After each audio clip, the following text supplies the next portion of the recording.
नमस्कार प्रिय मित्रों और मेरे प्रिय विद्यार्थियों। आज मैं आप लोगों के लिए लेकर आया हूँ एक और बेहतरीन एमसीक्यू की श्रृंखला के अंतर्गत संस्कृति चैप्टर के बहुविकल्पीय प्रश्नों को। चलिए समय बिल्कुल भी बर्बाद नहीं करता हूँ आप लोगों का, क्योंकि इस समय परीक्षा में आप लोगों के लिए एक एक पल बहुत कीमती है। तो अध्ययन आरंभ करते हैं। संस्कृति के बहुविकल्पीय प्रश्न। पहला प्रश्न, संस्कृति पाठ के लेखक कौन है? भदंत आनंद कौशलियन, रामवृक्ष बैनीपुरी, स्वयंभू या अज्ञे? तो यहाँ सही उत्तर आएगा भदंत आनंद कौशलियन। प्रश्न क्रमांक 2, रूस का भाग्य विधाता कौन था? लेनिन, कार्ल मार्क्स, चर्चिल या इनमें से कोई नहीं? तो सही उत्तर आएगा प्रिय विद्यार्थियों लेनिन। कौन थे? लेनिन। लेखक के अनुसार सभ्यता किसका परिणाम है? असभ्यता का, असंस्कृति का, संस्कृति का या निठल्लेपन का? तो यहाँ सही उत्तर आएगा संस्कृति का। किसका है? संस्कृति का। प्रश्न क्रमांक 4, संसार के मनुष्यों का स्वप्न कौन देखता था? चर्चिल, कार्ल मार्क्स, लेनिन या गांधी जी? तो यहाँ सही उत्तर आएगा कार्ल मार्क्स। कौन आएगा? Karl Marx. आगे बढ़ते हैं हम। प्रश्न क्रमांक 5, लेखक के अनुसार संस्कृत व्यक्ति कौन है? संस्कृत व्यक्ति कौन है? जो नए आविष्कार करे, जो संस्कृत जानता हो, जो संस्कृति को मानने वाला हो या ये सभी? तो सही उत्तर आएगा जो नए आविष्कार करे। प्रश्न क्रमांक 6, लेखक ने मानव संस्कृति को कैसी वस्तु कहा है? रक्षणीय, विनाशकारी, अविभाज्य या विभाजित? अब इसका उत्तर आप लोगों को देना है। कमेंट बॉक्स में आइए, इसका सही उत्तर दीजिए और ना पता हो तो मुझसे पूछिए, मैं आपको कमेंट बॉक्स में ही उत्तर दूंगा। प्रश्न क्रमांक 7, मनुष्य ने आग का आविष्कार क्यों किया होगा? क्या कारण रहा होगा कि आग का आविष्कार करना पड़ा? सर्दी से मुक्ति पाने के लिए, पेट की भूख शांत करने के लिए, उजाले को प्राप्त करने के लिए या मनोरंजन के लिए? तो सही उत्तर आएगा पेट की भूख शांत करने के लिए। प्रश्न क्रमांक 8, मनीषी किसे कहा गया है? मन की सुनने वालों को, लेखक को या कि फिर हमारे पास दो विकल्प और मौजूद हैं, चिंतनशील व्यक्ति को या वैज्ञानिक को? तो यहाँ पर सही उत्तर आएगा चिंतनशील व्यक्ति को। प्रश्न क्रमांक 9, महामानव से अपना सर्वस्व त्याग कौन कराता है? सभ्यता, संस्कृति, आवश्यकता या ये सभी? तो सही उत्तर आएगा संस्कृति। प्रश्न क्रमांक 10, सुई धागे के आविष्कार के पीछे क्या प्रेरणा रही होगी? कौन से कारण रहे होंगे कि सुई धागे का आविष्कार हुआ?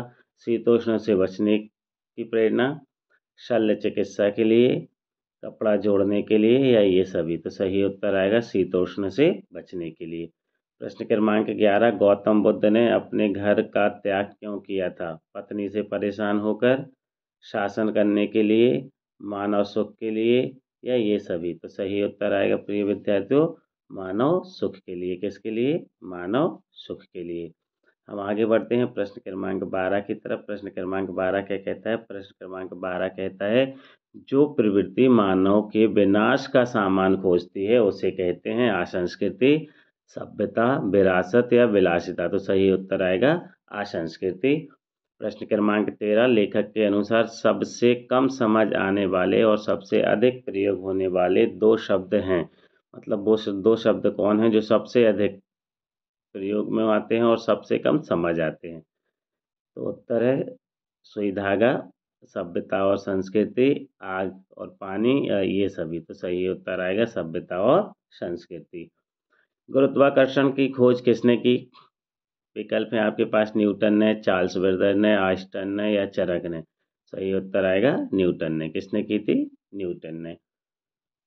प्रश्न क्रमांक 15, आत्मविनाश के साधन का क्या अर्थ है? जो आत्मविनाश के साधन है उनका क्या अर्थ है? स्वयं के विनाश के हथियार, आत्महित के साधन, का और खा दोनों या इनमें से कोई नहीं? तो सही उत्तर आएगा स्वयं के विनाश के हथियार। प्रश्न क्रमांक 16 क्या कहता है? प्रश्न क्रमांक 16 कहता है, संस्कृति के जनक कौन हैं? आप किसको संस्कृति का जनक मानते हैं? ज्ञान पैदा करने वाले, विनाशक खोज करने वाले, आवश्यकता या ये सभी? तो संस्कृति के जनक हैं ज्ञान पैदा करने वाले व्यक्ति जो होते हैं उनको हम संस्कृति का जनक कहते हैं। तो हम आगे बढ़ते हैं प्रश्न क्रमांक 17 की तरफ। प्रश्न क्रमांक 17 क्या कहता है? संस्कृति का संबंध किससे होता है? संस्कृति का संबंध होता है रीति रिवाजों से, कल्याण की भावना से, विनाश से या इनमें से कोई नहीं। तो सही उत्तर आएगा कल्याण की भावना से। प्रश्न क्रमांक 18, लेखक के अनुसार तन के ढके होने और पेट भरे होने पर भी कौन नहीं सो पाता? कौन है जो नहीं सो पाता है?